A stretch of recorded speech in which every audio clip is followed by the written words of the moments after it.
पहली बार मुझे मौका मिला था प्रधानमंत्री जी का इंटरव्यू लेने के लिए और अब मुझे हमारे चीफ मिनिस्टर साहब का इनका इंटरव्यू लेने का मौका मिला है। मैंने उनसे एक क्वेश्चन किया था प्रधानमंत्री जी से कि आप आम कैसे खाते हैं, तो लोगों ने मजाक उड़ाया था। आप नागपुर से हैं तो आपको सर ऑरेंजेस अच्छे लगते हैं? बिल्कुल अच्छे लगते हैं, बहुत अच्छे सर आप उसे वो कैसे खाते हो, छील के खाते हो या उसको जूसर में डाल के जूस पीते हैं? Well, good morning. It's a lovely day. 25 years of FICCI. We all here gathered. हमारे साथ हमारे चीफ मिनिस्टर साहब हैं और आज मुझे मौका मिला है। ये जिंदगी में मेरा सेकंड टाइम है जो मैं किसी का इंटरव्यू ले रहा हूँ। पहली बार मुझे मौका मिला था प्रधानमंत्री जी का इंटरव्यू लेने के लिए और अब मुझे हमारे चीफ मिनिस्टर साहब का इनका इंटरव्यू लेने का मौका मिला है। तो सर मैंने उनसे एक क्वेश्चन किया था प्रधानमंत्री जी से कि आप आम कैसे खाते हैं, तो लोगों ने मजाक उड़ाया था। लेकिन सर मैं नहीं सुधरूंगा। आप नागपुर से हैं और Nagpur is very famous for the mangoes. तो सर मैं आपसे ये पूछना चाहता हूँ, आपको नॉट मैंगोज, ऑरेंजेस, तो आपको सर ऑरेंजेस अच्छे लगते हैं? बिल्कुल अच्छे लगते हैं, बहुत अच्छे सर आप उसे वो कैसे खाते हो, छील के खाते हो या उसको जूसर में डाल के जूस पीते हैं? मैं आपको एक नई पद्धति बताता हूँ। ये जो ऑरेंज होता है ना, उसको पील किए बिना यू जस्ट कट इट और उसको कट करके दो भागों में आप कर दीजिए। उसके ऊपर थोड़ा नमक डालिए। मतलब उसको पील करके? हाँ, ना, जस्ट काट दीजिए। ओके। जैसा कि वैसा उसका वो कवर सब रहने दीजिए, डोंट पील इट। उस पर थोड़ा नमक डालिए और फिर जैसे आम खाते हैं वैसे उसको खाइए, कवर मत खाइए। उसका जो जूस है उसको आप खाइए और चूसिए। देखिए एक अलग ही आपको फीलिंग आएगा ऑरेंज खाने का। ये सिर्फ ओजी लोगों को मालूम है जो नागपुर से है। They only know how to eat so. That's दैट्स ग्रेट। तो आज एक समथिंग नई चीज सीखने मिली है। So I'm surely going to try this. तो सर सेकंड क्वेश्चन की तरफ चलते हैं। सर मैं इस फिल्म इंडस्ट्री के अंदर I've been an actor और सर आप जो हैं वो पॉलिटिक्स के दुनिया के स्टार हैं। सर आप बताइए कोई ऐसी फिल्म, जैसे कि मैं किसी पॉलिटिशियन को देखता हूं, कभी उनसे इंस्पिरेशन लेता हूं। सर आपके लिए कोई ऐसी फिल्म या कोई ऐसा इंसान हो जिसको आपने इन्फ्लुएंस किया हो आपके लीडरशिप के लिए, जो फिल्म इंडस्ट्री के अंदर हो? देखिए पहली बात तो यह है कि फिल्म्स जो हमको इन्फ्लुएंस करती है वो not as a leader but it influences हमारी जो संवेदनाएं होती है, जो एक ह्यूमन फीलिंग होता है हमारा, उसको फिल्म्स जो है वो एक प्रकार से प्रभावित करती है। तो ऐसे कई फिल्मों ने मुझे प्रभावित किया है। लेकिन जहां तक आप पॉलिटिक्स की बात करेंगे तो एक फिल्म है जिसका मैं जिक्र करना चाहूंगा कि उस फिल्म ने मुझे प्रभावित तो किया, लेकिन उस फिल्म ने मेरे लिए इतनी समस्याएं बढ़ाई, और वो फिल्म है नायक। हाँ, वो नायक फिल्म में अनिल कपूर जी एक दिन के चीफ मिनिस्टर बनके दिन भर में इतने काम कर देते हैं, तो मैं कहीं पर भी जाता हूं तो लोग मुझे कहते हैं नायक जैसा काम करो।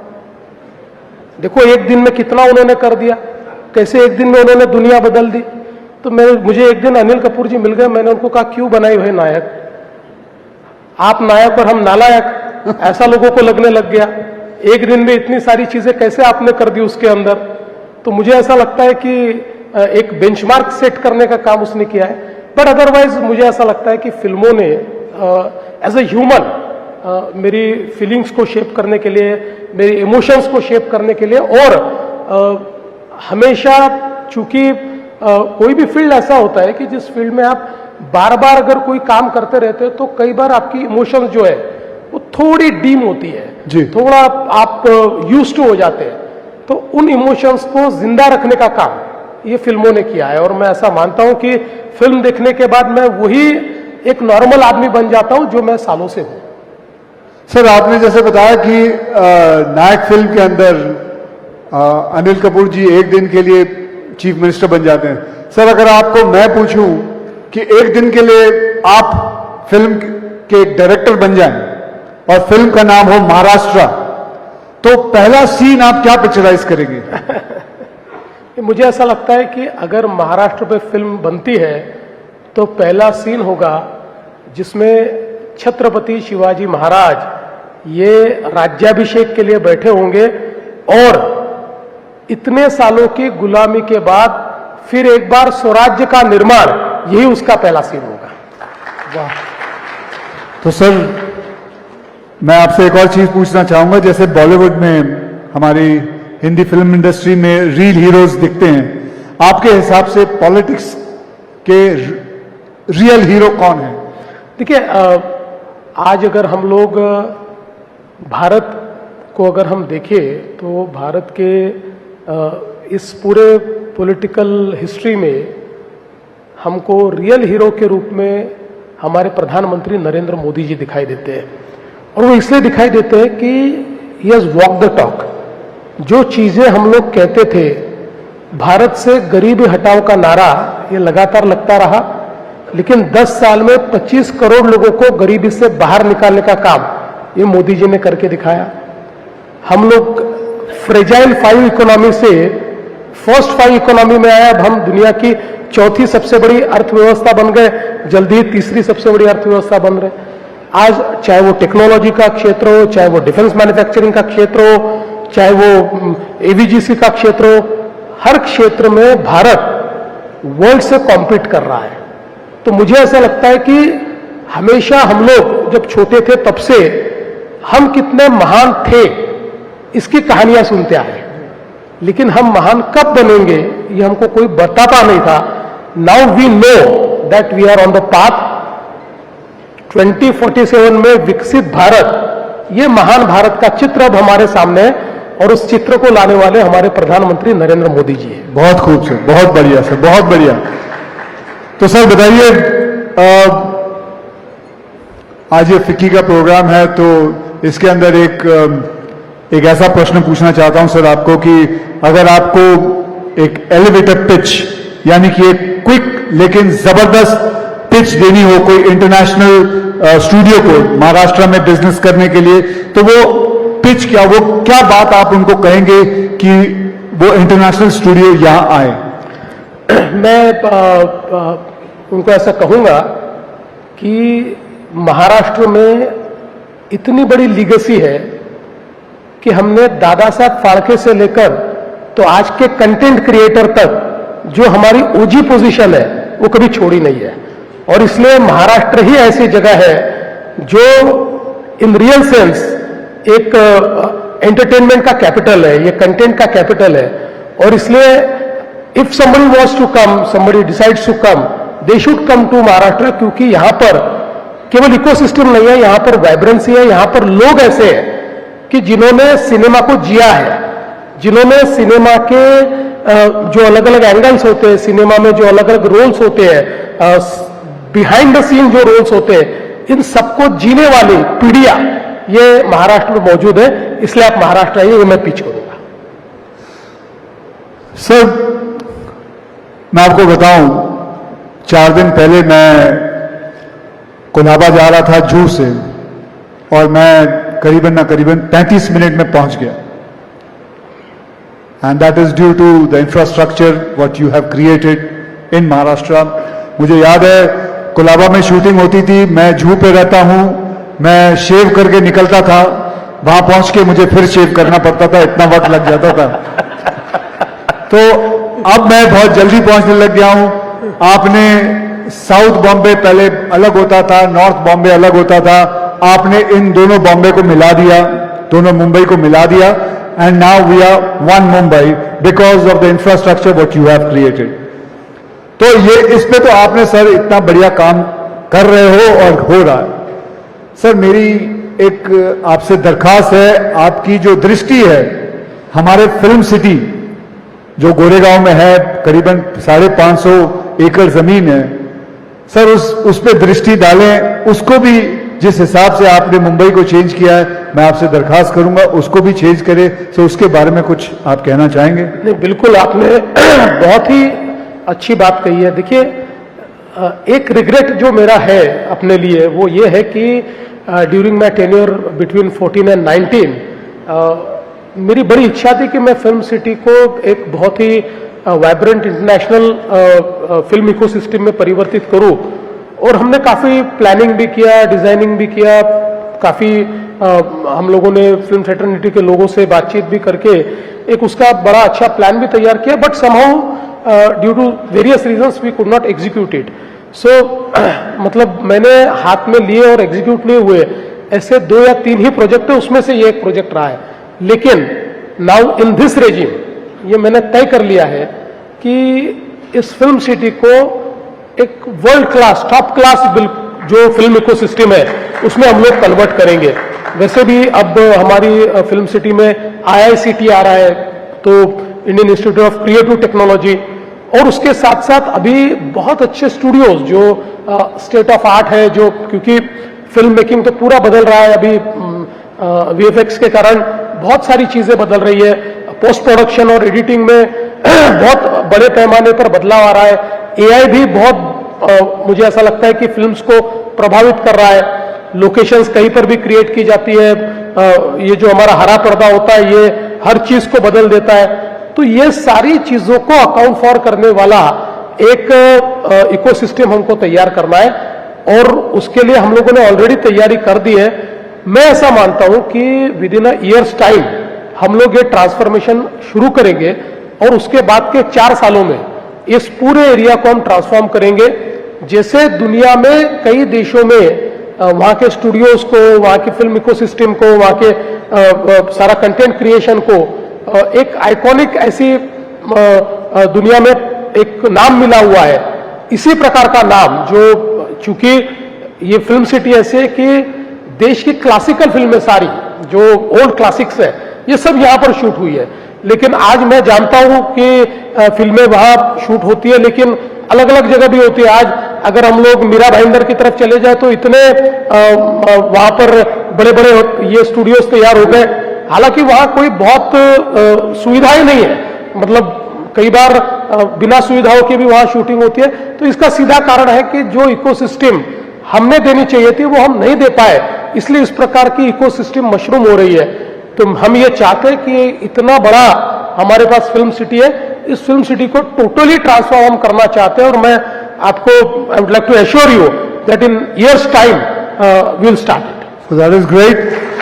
तो ये तो सबसे अच्छी न्यूज है कि हमारी फिल्म सिटी जो है गोरेगांव में 4 साल के अंदर काफी कुछ बदलाव आ जाएगा।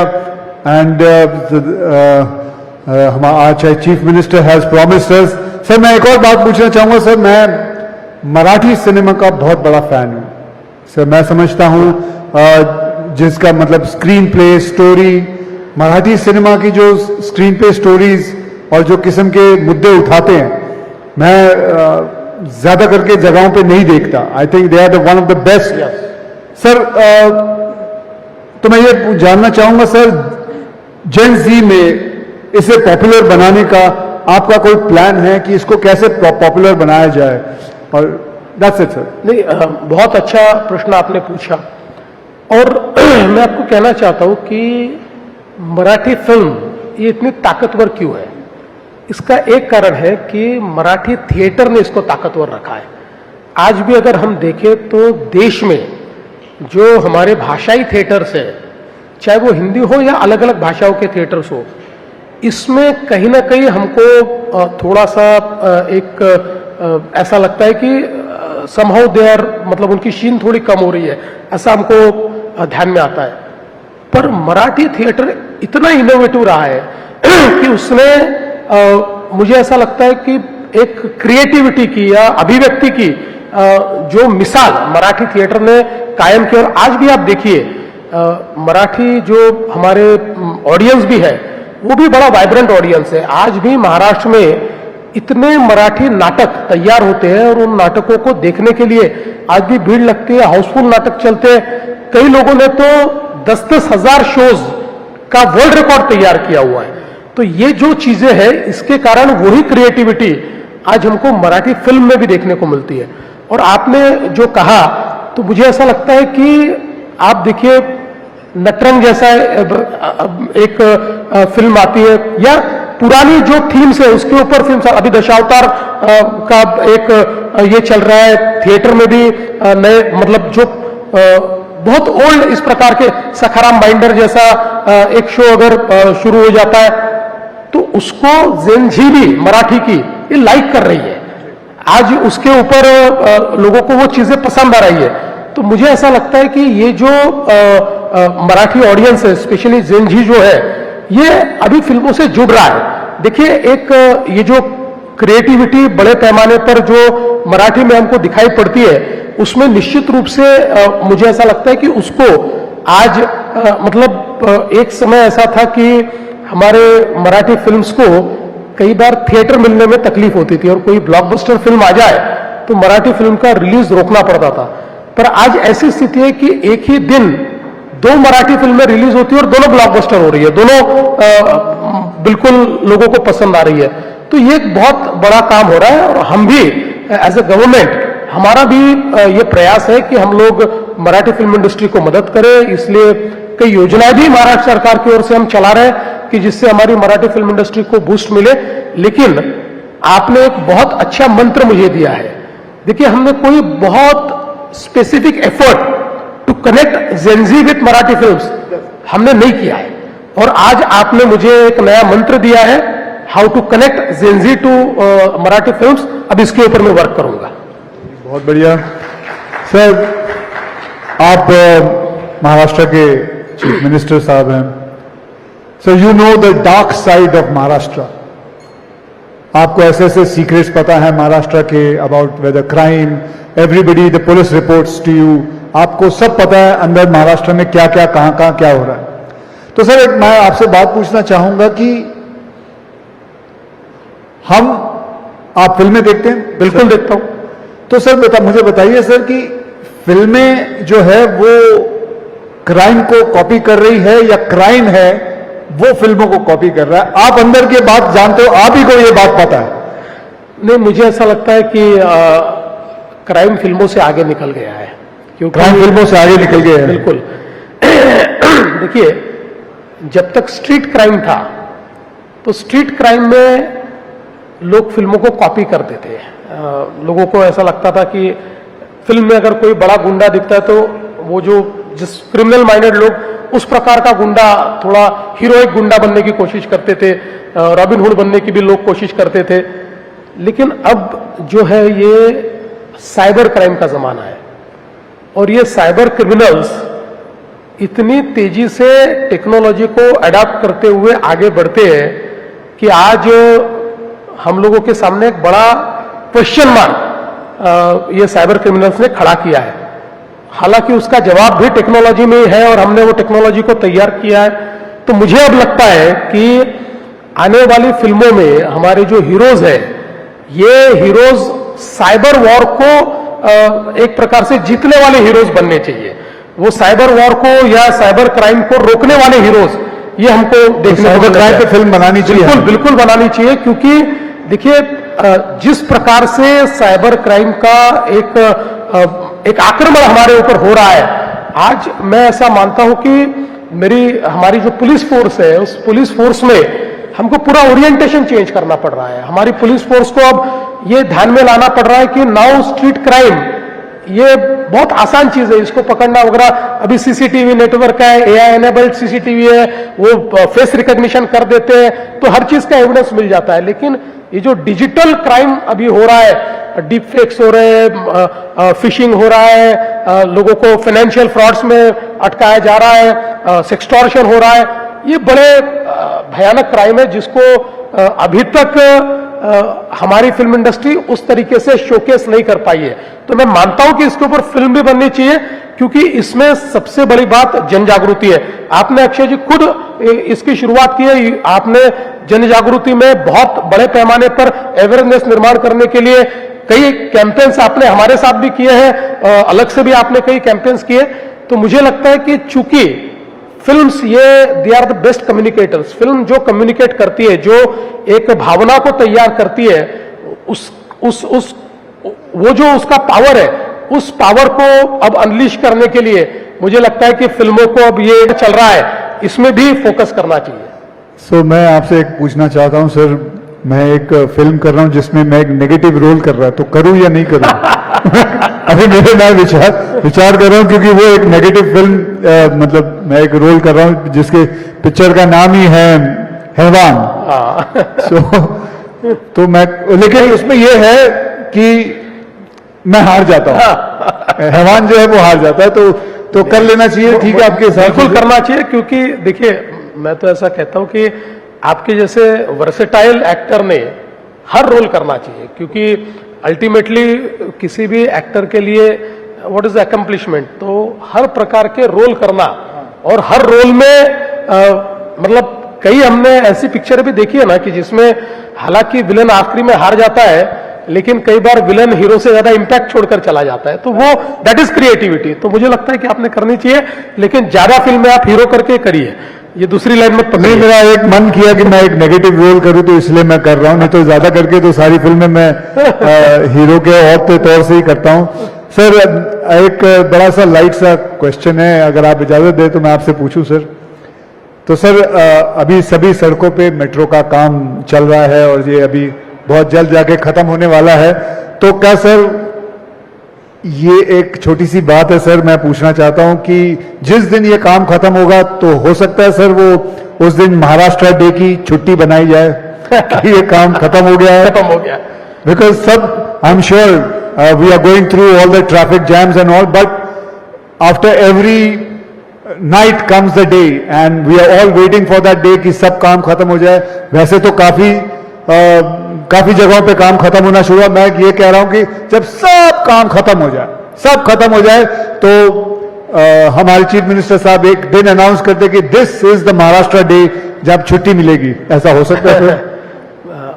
आपने बहुत अच्छी बात कही है कि बहुत बड़े पैमाने पर मुंबई में काम चल रहा है, और I take this opportunity to actually apologize all the Mumbaikars for what they are going through in the traffic, लेकिन it is for good, क्योंकि जैसे हमारे मेट्रोज, उसके बाद हमारे टनलिंग का काम चल रहा है, बहुत बड़े पैमाने पर हम लोग अंडरग्राउंड रोड्स तैयार कर रहे हैं, टनल्स तैयार कर रहे हैं, तो ये सारी चीजें जैसे समाप्त होगी, तो हम लोगों ने एक मंत्र मुंबई के लिए तैयार किया है कि मुंबई इन 59 मिनट्स, और इसका मतलब यह है कि हम लोग चाहते हैं कि मुंबई के किसी भी कोने से किसी भी कोने तक जाने के लिए मैक्सिमम टाइम जो आपको लगना चाहिए वो 59 मिनट्स लगना चाहिए, बाकी उससे कम ही लगना चाहिए।